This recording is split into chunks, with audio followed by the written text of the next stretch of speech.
going on, guys? Welcome back to Pure Evil MMA. I'm your host, as always, Eve Letty, and here on the live stream, we have a very special guest joining us once again here on Pure Evil MMA. It's been almost, I think, like 2 years since we had Skelly on the show last, and he just fought this weekend for UFC's 25-year anniversary. It was obviously an honor to be on that card. So let's start there before we jump into the real meat of things. First off, how did this fight come into play? Because this was a huge card, 25-year anniversary. Yeah, I don't know. Sean Shelby just called me up and asked me if I wanted to fight on the card, so that's about it. Yes, it's about how it usually works. They just call and ask you if you want to fight this, if you're healthy enough to fight on this time against this opponent. You say yes or no. I'm not sure that I've said no ever, but usually you just say yes.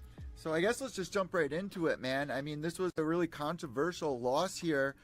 Personally, I was watching it live and I was screaming at the TV because there were a bunch of signs to me that you were still conscious in that moment. Now we've had some time to digest it.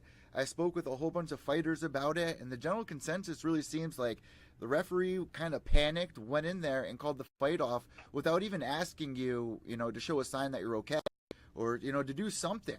Now that you've had some time to digest it, where are you with this right now? Yeah, that's how I feel about it. I feel like I know for a fact that I was still conscious. I was defending the choke. I feel like I got past the hardest part of the choke, and he was starting to relax. He realized he wasn't going to get the choke without lacing my leg. He knew that, and I knew that. So my job was to keep him from lacing my leg and relax, and his job was to lace my leg and try and finish the choke, and that wasn't going to happen. I mean, I've been there a million times, so I stand exactly where I stood when the fight was over. It's unfortunate, it's nobody's fault but the ref who was in there, but he's only human, mistake, and unfortunately he had a chance to go back and kind of, in a way, fix his mistake by watching the video and, probably calling it a no contest right then, and I feel like maybe his pride took a hold a little bit, and instead of fixing his mistake, he confirmed it. So, it is what it is. There's nothing I can do about it now, so I'm not really dwelling on it. That's what a lot of people picked up as well. I mean, you were trying to get Paul Felder, who was sitting there and witnessed it all, right in front of his eyes. He was able to go back and kind of look at the replay, and the ref immediately was defending himself instead of trying to understand the moment and dissect it a little bit better. How would you like to have seen that situation handled? He did, step in, but what do you do in a situation like that, after a fight's called off? Because there is that big adrenaline dump, and how would you have handled that or like to see that handled in the future? Ben Henderson came over and asked if we'd be cool with just restarting it in the position. I said, yeah. Let's do it. Let's just restart it. He was calling for a restart. My corner was calling for a restart. That would be one option. Just restarting it, maybe on your feet or maybe in the same position. Fights get restarted in the same position from other circumstances, so I don't think that's too out of the question. But one thing is, I don't think the ref that just made the call should be the one watching the video. I mean, I think there should be somebody, an outside source, a third party watching the video and making a decision whether he was right or he was wrong, or maybe even a few people, and the truck, whoever, the broadcast truck or whatever. So, I mean, I think that's kind of a mistake. But even the ref, I tried to tell him. I told him. Right when he stopped it, I knew that he made a mistake right when he stopped it. I saw it in his eyes. I saw it when we were talking to each other, and I was actually shocked when he said that they were going to call it a TKO or whatever. I mean, that doesn't make any fucking sense, a TKO. But when he said they were going to call it a TKO, I was shocked. I mean, I was absolutely shocked. I thought that when the ref stopped it, he looked at me and he actually oh, dude, shit, sorry. I know that he knew at that point that he made a mistake, and I'm just shocked. I'm surprised that he didn't just call it a no contest. I was 100% confident that he was going to do that. Well, the thing to me is you immediately reacted to him pulling you off. If you were unconscious, you would kind of be a little dazed. You immediately, with the split second that it happened, you were making eye contact with him right there, and he didn't even ask. He wasn't even like, show me a sign, show me if you're okay. Did we not see that? Did you hear him asking, or what do you remember from that moment? No, he definitely didn't ask. He didn't say anything. I would have been able to hear him. I could hear, he didn't say anything like, are you okay? Show me a sign, keep fighting, keep working. I mean, usually those are things that refs will say. Actually, pre-fight, he said to me, when he came back and did our rules meeting or whatever, each individual ref will come back there and talk to you about the rules. We all know the rules. We've been there a million times. So they'll kind of give you the breakdown on the state by state, what might be a little different, what might be the same. But he came back there and he said, if you don't say anything if you're caught, because if you say anything, I could mistake it for a verbal submission. And what I said to him is, well, I have a tendency to say I'm good when I'm in a submission, just so you know. And he said, well, don't do that, because I could take that as a verbal submission. I do that every time I'm caught in something. Like when I'm caught, if I can speak, I'll say I'm good. I mean, that's kind of like my go-to. Yeah. And he told me before the fight, he said, don't do that, because I'll take it as a verbal submission. And I thought that was weird. I thought that was a little odd. He was like, well, with the crowd and everything, I don't know, I was like, all right, well, whatever. But he didn't, he didn't ask me for anything, and he certainly didn't check. I will say, right after, when I asked him, I was like, what the fuck? What are you doing? And he was like, oh, sorry. And I was like, yeah, you should be sorry. I mean, fuck, you just stopped the fight. Like, I'm fine. And he said he knew he made a mistake at that point. What he said to me was, well, I thought I saw your eyes fluttering. That's what he said. And I was like, my eyes fluttering? I don't even know what the fuck that means. I mean, I don't know what that means. But when he went back and watched the replay, I watched the video, and I could see him over there watching the replay. When it's in super slow motion, I'm relaxed at that point. So what a lot of people are saying is, well, your arm was kind of limp. Well, yeah, I mean, I'm relaxed, and I didn't think that he was going to be coming and shaking my arm. So when you're watching it in slow motion, you're seeing a 1 second thing happen in a matter of 5 seconds or so, and he grabs my arm as he's saying, he wasn't grabbing my arm to check and see if I was conscious. That's not what he was doing. He was just grabbing my arm to stop the fight. I could hear him. So as soon as he said, he's out or whatever, and came in just to stop it, he never checked at all. And when he was watching the video after the fight, after the fact, he said, well, his arm is limp right there when I came in. Well, yeah, I was relaxed, and he didn't come in to check my arm. My arm did tense up after, he pulled us apart when I realized what happened, what was going on. But he was trying to, that's how he convinced himself that he made the right move, was that when he's watching it in super slow motion, he's seeing that my arm is limp, when realistically my arm was just relaxed, and he came in and grabbed it and shook it right away, to pull us apart. So I can see why he used. I could see that he pretty much just talked himself into thinking that he made the right decision, so he didn't have to be wrong. But like I said, he's human, and nobody wants to admit they're wrong. I don't think they should have put that on him to do so. I think that there should have been somebody else there to do that for him. I think it would have been a lot easier, because most people in that position are probably not going to say, yeah, I was wrong. I made a huge mistake in my first ever UFC fight to ref. Now, what was Paul saying to you in those moments? Because that was really tough for him. You immediately went over him. You're trying to overturn it. And we're going to talk about, well, if you will overturn it, or if you're going to try to pursue that. But what was Paul saying to you in those moments there? And did he come up to you backstage, and did you guys talk about it afterwards? No. I went over to him because I heard him say, so I didn't realize until after the fight and I rewatched the video, what had happened. But what had happened was he saw that ref watching on video where he said my arm was limp. And that's what he was like. I heard him when I was in the ring say his arm was limp.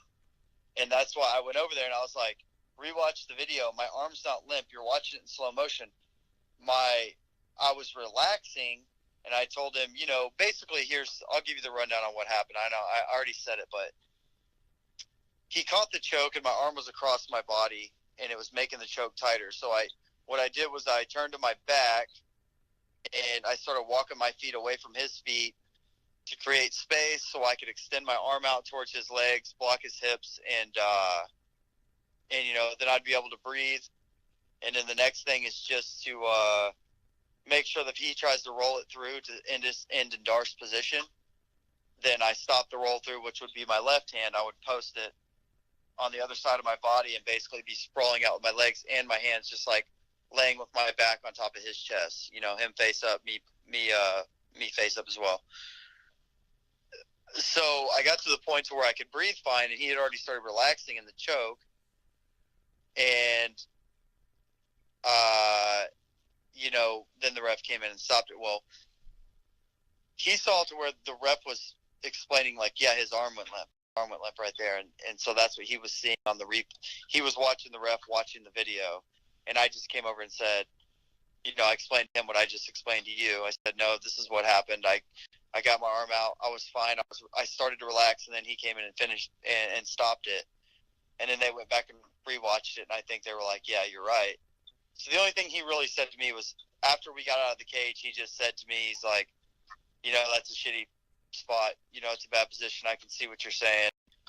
I can see where you were defending correctly and you relaxed. But, that's just sorry about that. It's just a bad spot to be in. So he pretty much stayed on the fence about it. I mean, he didn't come out and say, yeah, you're right, you were completely conscious, but he was like, it sucks for you, pretty much. Well, the thing about it is our sport is not like the NFL or the MLB where, in January it's going to start your record off nice and fresh 0-0. Every fight, every win, every loss counts very heavily. So, how do you feel right now? Would you want to go through the steps to overturn it, or where are you mentally right now with, the digest here? Well, I mean, I text Sean Shelby, and he said that,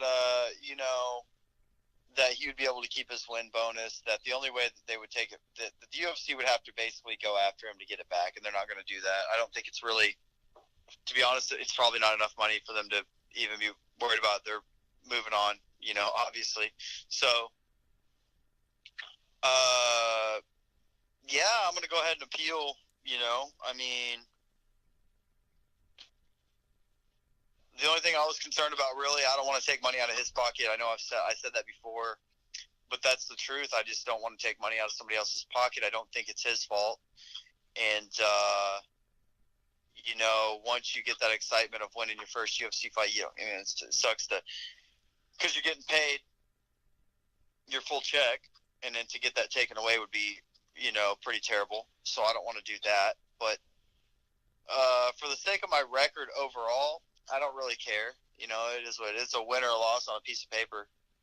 I mean, that doesn't mean anything to me. I know what happened in the fight. Everybody watched. Everybody knows what happened in the fight. It's not that big of a deal.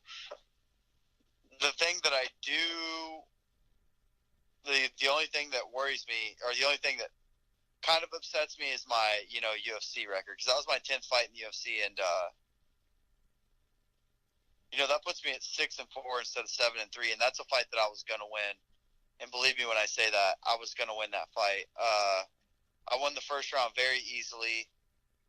I came out in the second round and kind of relaxed. I just, being at altitude and everything, I was like, well, I'll kind of relax here, kind of feel it out. And I don't think, to be honest with me, I think that Hail Mary throwing up a Mars off his back was his best option to win the fight. I don't think there was any way that he could win that fight. And because I had plenty of energy and I was going to come out hard in the third and just finish it up with another hard round and take it home. I mean, that. So, yeah, I'm gonna peel it. Sorry.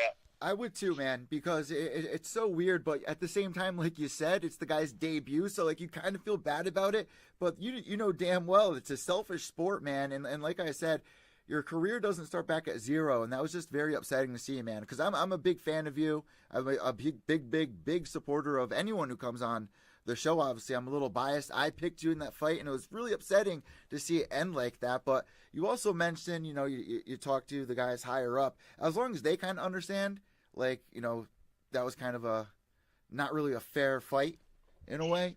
It's kind of a win. For sure. You know, I shot a message to Dana, and you know, he said basically, yeah, that guy has no business reffing in a UFC fight. You know, I shot a message to Sean and said, you know, he was like, yeah, that definitely sucks. You got fucked there with that early stoppage. So, I mean, you know, they know that it was a bad stoppage. I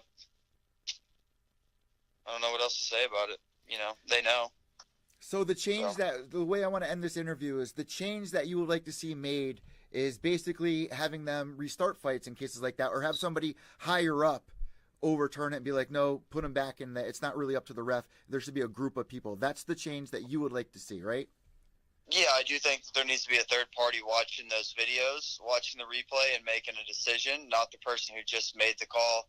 And as far as restarting the fight, you know, I don't know. Yeah, I think it might be a good option, or you know, at that point call it a no contest. But you know what sucks is if they call it a no contest, there needs to be something in the contract where you're at least making half of your win bonus, because the way it is right now, it's you know, if a fight ends in a draw, they call a fight a no contest, you're basically only making your show bonus. You're not even making your win bonus, so you're making half your check still. I don't want that. You know, that sucks for anybody to go out there and something like that happen. A ref fuck up, that would hurt Bobby Moffitt as much as it would hurt me. For the ref to fuck up, step in, and call the fight off, you know, and call it a no contest, and neither one of us win bonus. I mean, fuck that. And that's my last question to you: is what qualifications do you think refs should have to be, you know, at the highest level in mixed martial arts? Would you like to see, you know, brown belts, or what qualifications should a ref have that you'd feel safer knowing that he's there to protect you?